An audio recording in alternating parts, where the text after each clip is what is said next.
Hey guys, it's Friday, May 1st. Welcome back. We have 2 parts for your workout today. Starting off for part A, 5 rounds for quality. We will be doing 6 Turkish Get Ups, that's 3 on each arm, 10 Lat Pullovers, and 30 arch rocks. Again, that's 5 rounds of each of those movements. Moving on for part B, we have 5 cycles. In 2 minutes, we're going to perform 1 minute of a wall sit, and then in the remaining time, we have 20 Sumo deadlift high pulls and max rep lateral jumps in the remaining time.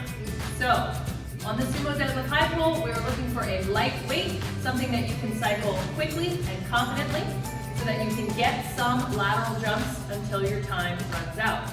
We have 1 minute rest between each of the 2 minute cycles. All right, everybody, good luck. Let us know how you did.